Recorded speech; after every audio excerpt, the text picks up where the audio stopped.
tous et bienvenue dans votre émission Ça tourne, une émission dans laquelle le monde de l'image sera mis à l'honneur. J'espère que vous êtes bien installés car voici le programme de votre soirée.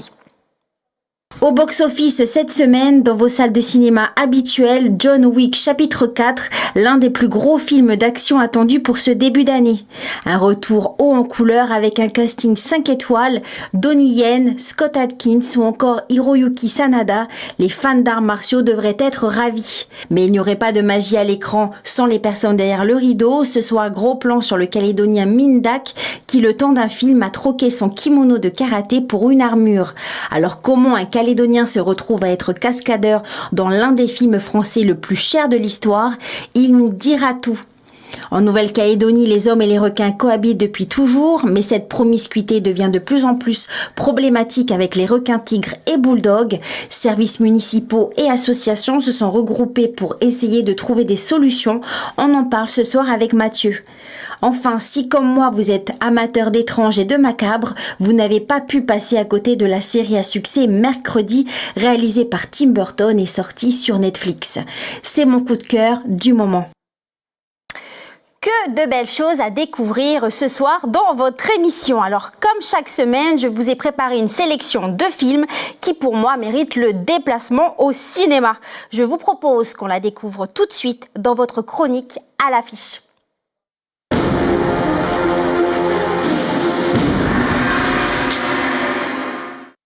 Le légendaire tueur à gages John Wick, interprété par Keanu Reeves, a enfin trouvé un moyen pour venir à bout de la Grande Table, cette grosse organisation criminelle. Mais pour retrouver pleinement sa liberté, il va devoir affronter un nouvel ennemi qui a de nombreux alliés à travers le monde. Qui sont vraiment ses amis ou ses ennemis? John devra être prudent car sa survie en dépend. Une lutte qui s'annonce épique. On regarde la bande-annonce. Oui.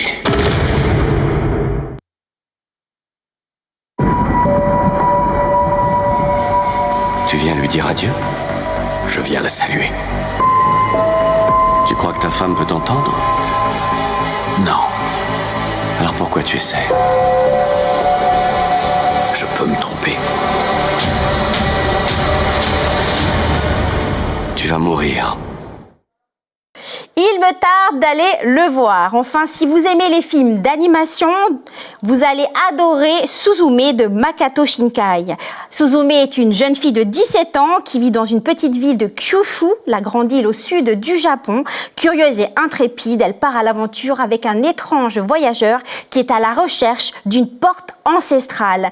Mais croyant l'avoir trouvée, en tournant la poignée, la jeune fille va ouvrir d'autres portes maléfiques aux quatre coins du Japon, sachant que derrière chacune d'elles se trouve une catastrophe naturelle. La seule solution pour mettre fin à ce désastre, c'est de toutes les fermer. Un film touchant qui met en avant les inquiétudes et les traumatismes de la population japonaise liés au dérèglement climatique. On regarde la bande-annonce.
迷い込んだその先には、全部の時間が溶け合ったような空があった。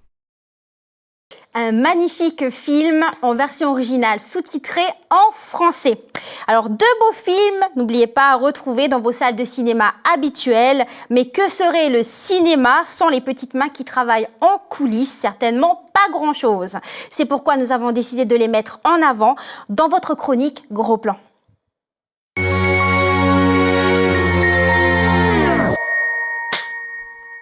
Ce soir, nous avons la chance de recevoir le champion de karaté spécialisé dans les katas, Min Dak, qui a été cascadeur dans le 5e épisode de la saga Obélix. Alors, Astérix et Obélix, l'Empire du Milieu, sorti en février dernier, réalisé par Guillaume Canet. Mais avant de le retrouver, je vous propose que l'on regarde un extrait de ce film. Je vais vous montrer comment on se bagarre en Chine.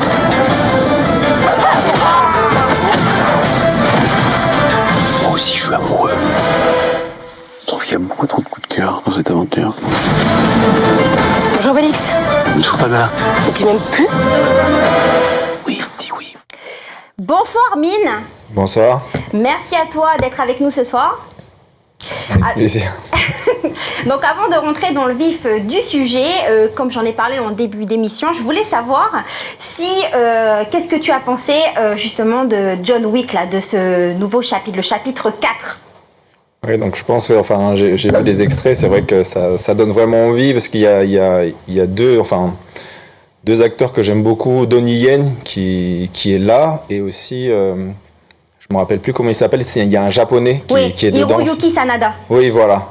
Je pense que ça va vraiment, bon, bien sûr, hein, au-delà de, il y en a d'autres, hein, mais je pense que ça va être assez explosif. Enfin, à chaque fois qu'on parle de John Wick, c'est explosif de toute façon. C'est clair. Moi, j'attendais, hein, parce que c'est depuis 2019, hein, j'attendais vraiment la suite.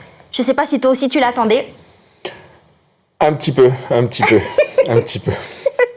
Alors, le tournage, donc tu es avec nous ce soir parce qu'on va parler bien sûr du film Astérix et Obélix, l'Empire du Milieu. Donc, le tournage de ce film s'est étalé sur 4 ans, en cause donc le Covid-19, plus de 400 figurants, un casting de choc. Alors, comment le Calédonien que tu es a réussi à faire partie de cette folle aventure? Donc, eh bien, il y a une quinzaine d'années, en fait, quand j'étais athlète de haut niveau, on avait la chance en fait de se retrouver avec tous les champions de différents arts martiaux et de faire, pour certains ceux qui connaissent, le festival des arts martiaux à Bercy, quasiment tous les ans. Et après, c'est vrai on a fait plusieurs tournées, que ce soit au Maroc, au Gabon, en fait, et c'est toujours le même, on va dire le même noyau et justement il y avait le maître Wang Ni que j'apprécie beaucoup en tout cas. Et en fait, il y a 15 ans, j'ai changé beaucoup avec lui et que c'est vrai que c'était un petit rêve dans ma tête de pouvoir être cascadeur. Seulement, bah voilà, c'était pas. Bon, je pense qu'il avait peut-être pas forcément l'opportunité d'avoir beaucoup de contrats à cette époque-là. Et donc là, aujourd'hui, 15 ans après, il est là sur ce film et il cherchait justement des cascadeurs asiatiques. Et il m'a envoyé un message sur Instagram et c'est comme ça en fait que je me suis retrouvé.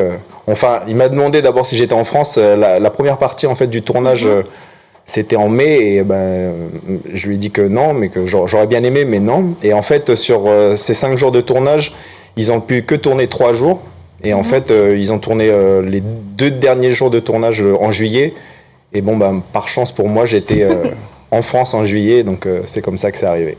Le hasard a bien fait les choses. Oui, voilà. Alors, Maître Wang Ni, qui je rappelle quand même, c'est pas n'importe qui. Il a été la doublure de Jet Li, chorégraphe des combats aussi de Mike Tyson. Donc là, on le voit un peu, enfin, c'est quoi? C'est un kata? Ouais, un Tao. Voilà. Un Taolun, enfin, c'est plus, c'est plus du kung-fu, hein. Ouais, c'est plus du kung-fu. Et encore, lui, en fait, son père était un grand maître et il a créé aussi son propre style de kung-fu. Mais oui, un grand champion. Hein. C'est extraordinaire ce qu'il fait. Alors justement, toi, dans ce film, tu interprètes un soldat chinois. C'était quoi une journée type de tournage pour toi, pendant les 2 jours, là, justement? Qu'est-ce que tu faisais exactement? Dans quelle scène tu apparais? Donc les scènes, je vais essayer de les retrouver, mais j'avoue que c'est un peu compliqué. Mais en tout cas, le matin, on commence à 8h. Et donc il faut y être avant. Il y a les costumières, donc on s'habille, on met des protections. Et en fait, après, on est à peu près à 9h, 9h30 sur le tournage, à faire des différentes scènes, différents plateaux, en fait. Mais ça dure toute la journée jusqu'à 21h. Et entre midi et 2, on mange rapidement. Par contre, on n'a pas le temps d'enlever les costumes et tout, donc on garde tout avec nous, on mange et après on retourne directement sur le plateau. Donc c'était assez intense quand même. Oui, vraiment, de toute façon, je savais pas du tout, c'est vraiment la première fois que je fais ça, donc je pensais que c'était moins éprouvant. Et en fait, le fait de faire toute une journée comme ça, à attendre, donc c'est-à-dire que on prépare la scène, ils disent action, donc là, faut combattre, et dès qu'ils disent couper, et donc là, faut attendre qu'ils regardent. Et dès qu'ils regardent, ok, on fait la même scène mais différemment. En fait, on répète au moins 5 ou 6 fois la même scène à chaque fois. Voilà. Tout ça avec l'armure, l'épée et le bouclier. Oui, c'est ça. Mais bon, par chance aussi, j'ai fait 2 jours de tournage, mais j'ai eu un jour, une demi-journée la veille des 2 jours pour pouvoir justement m'entraîner avec les cascadeurs qui, eux, connaissaient déjà la chorégraphie parce qu'ils avaient tourné en mai.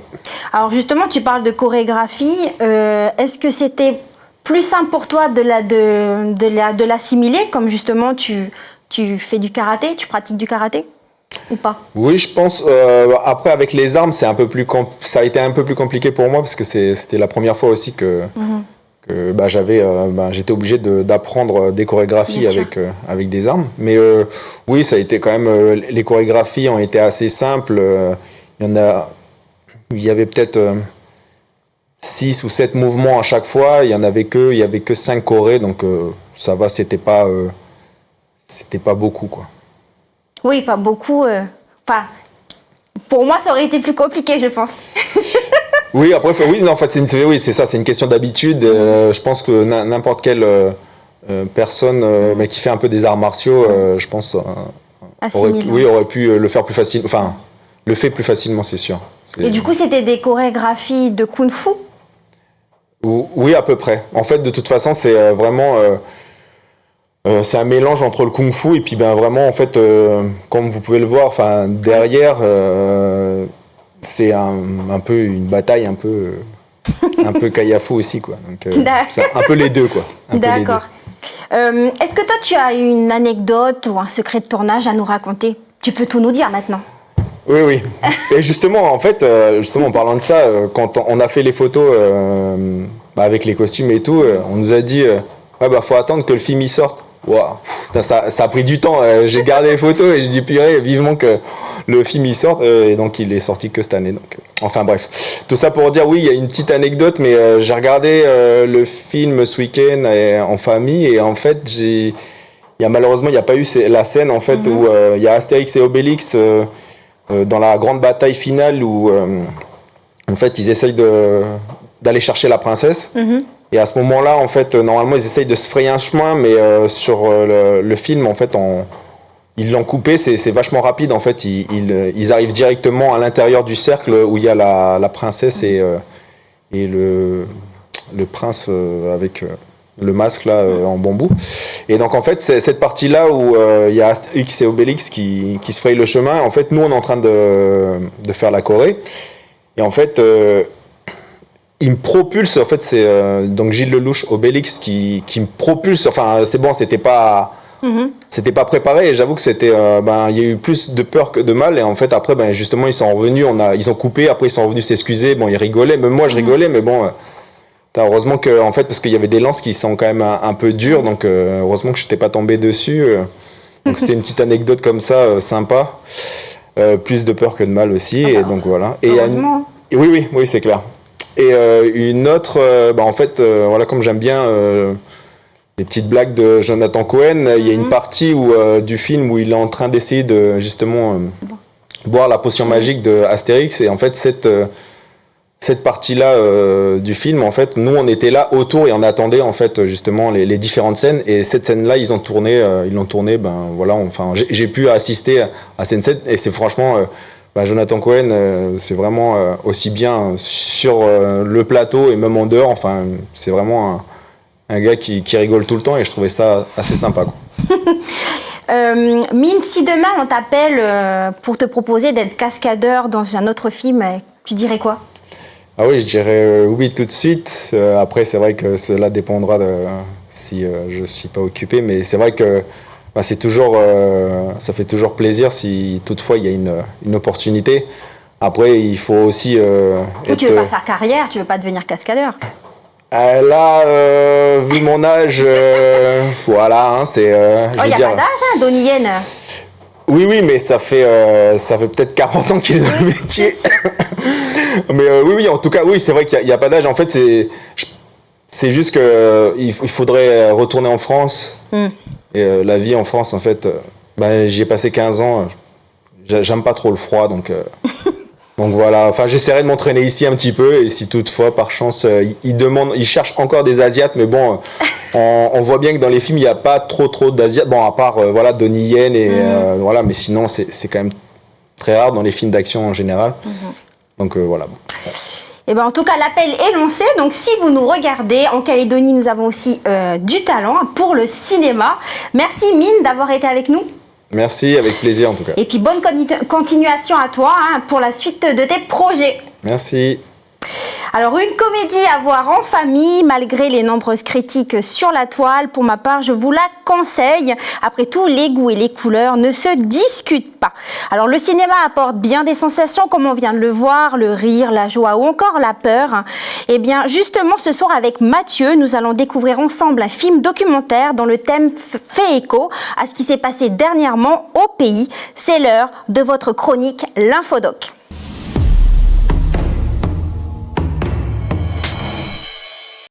Bonsoir Mathieu. Bonsoir Stéphanie et bonsoir chers téléspectateurs. Comment vas-tu? Eh bien écoute, ça va très bien. Alors ce soir, de quel film documentaire vas-tu nous parler? Alors je vais vous parler d'un film qui s'intitule Tigre Bulldog Humain. C'est un film documentaire, le dernier de Marin Menant, en exclusivité sur Calédonia. C'est quand même pas n'importe quoi. C'est un film qui malheureusement fait écho à l'actualité en Nouvelle-Calédonie. Je veux bien évidemment parler des dernières attaques de requins qu'il y a eu à Nouméa ces dernières semaines. Et d'ailleurs, avant qu'on en parle un peu plus, je vous propose qu'on regarde un petit extrait et après, on réagira.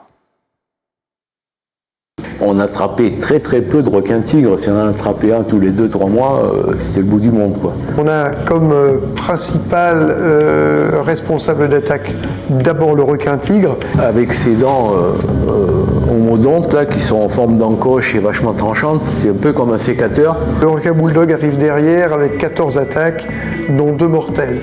Tu mets sur la partie dorsale de la courbure et tu vas jusqu'en haut. En Nouvelle-Calédonie, la cohabitation avec les requins tigres et bulldogs devient problématique. En ce début d'année 2023, 3 attaques dont l'une mortelle ont déjà eu lieu sur les plages de la capitale, Nouméa. Et depuis plusieurs années, les accidents se multiplient. Le réalisateur Marin Menant a mené l'enquête pour vous en accompagnant notamment les équipes scientifiques, les différents services municipaux ainsi que les associations chargées de comprendre la présence accrue et les habitudes de ces dangereux prédateurs. Les requins sont des animaux en danger. On ne peut pas se permettre de dire on va abattre telle ou telle espèce parce que ça nous permet d'avoir un faux sentiment de sécurité en se disant on va pouvoir se baigner, maintenant il n'y a plus aucun danger. Nous avons bouleversé un écosystème créé par nos ancêtres et apprenons à présent à rattraper les erreurs du passé. Alors voilà Stéphanie, c'est une sorte d'enquête, un état des lieux sur le risque requin, qui est principalement en province sud et plus particulièrement à la presqu'île de Nouméa, au travers de regards d'experts de différents services municipaux et d'associations. On cherche des solutions pour mettre un terme à ces attaques. Et pour cela, il s'agit de mieux comprendre les habitudes et les comportements de ces prédateurs. Alors, on a vu, Mathieu, des images assez impressionnantes. On pêche quand même des gros requins, mais concrètement, qu'est-ce qui se passe? Alors, ce documentaire exclusif nous emmène finalement à la découverte des pêches scientifiques aux requins qui ont eu lieu l'année dernière. On est un petit peu dans les coulisses de ces pêches-là, avec ces énormes requins. C'est vraiment impressionnant. Un vaste Un vaste programme de balisage avait alors été mis en place à ce moment-là. Comme tu as pu voir, les images sont impressionnantes. Hein. On accumule des données sur la durée pour ensuite étudier leur déplacement, l'état de leur population, si elle augmente ou non. Mmh. Est-ce que l'on est les seuls concernés en Nouvelle-Calédonie ou comment ça se passe dans le monde? Non, bien évidemment, il y a des pays qui sont vraiment beaucoup plus touchés, ou des endroits dans le monde. Je pense notamment à l'Afrique du Sud, la Californie, l'Australie, même l'île d'Hawaï. Et finalement, ce phénomène à La Réunion, en 2013, c'était un petit peu la même ambiance. Et à cette époque-là, des documentaires du même style étaient sortis, en fait, pour nous expliquer ces problèmes. Pour mieux comprendre, expliquer pourquoi Exactement. il y a des attaques, etc. Donc finalement, est-ce qu'on peut dire que l'homme et le requin, ils peuvent cohabiter ou... L'homme et le requin cohabitent depuis toujours, finalement. Vous avez plus de chances aujourd'hui de vous faire renverser par une voiture que de vous faire manger par un squale, et c'est sûr.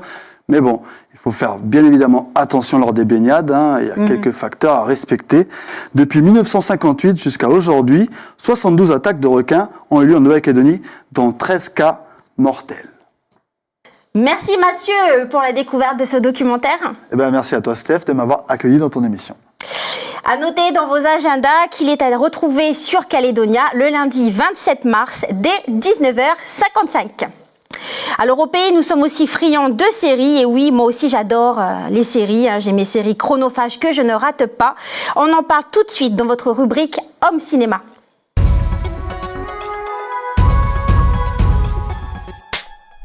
Avec son fameux bal de promo à la façon Carrie au bal du diable, tout cela sur du Cramps, que demander de plus? Le contraste de couleurs dans chaque plan est magnifique, le personnage de Mercredi est une réussite en tout point, Jenna Ortega est remarquable dans ce rôle, ses costumes, ses manières, son humour cinglant, Mercredi est un personnage haut en couleur. Tim Burton a vraiment réussi à mettre au goût du jour la famille Addams d'il y a 30 ans. Quant à l'histoire, on se croirait vraiment dans une sorte d'Harry Potter, mais en version Burton, avec une école remplie de marginaux. Vu que le réalisateur de Beetlejuice et de Sleepy Hollow aime les bêtes curieuses, la saison 2 prévue pour 2024 promet d'être palpitante. Si comme moi vous êtes amateur d'étranges et de macabre, je pense qu'elle vous plaira si vous ne l'avez pas encore regardée. Notre émission touche à sa fin. Merci à vous de nous avoir regardés. Vous pouvez retrouver cette émission sur notre site internet caledonia.nc. Belle soirée à vous et à la semaine prochaine pour de nouvelles aventures.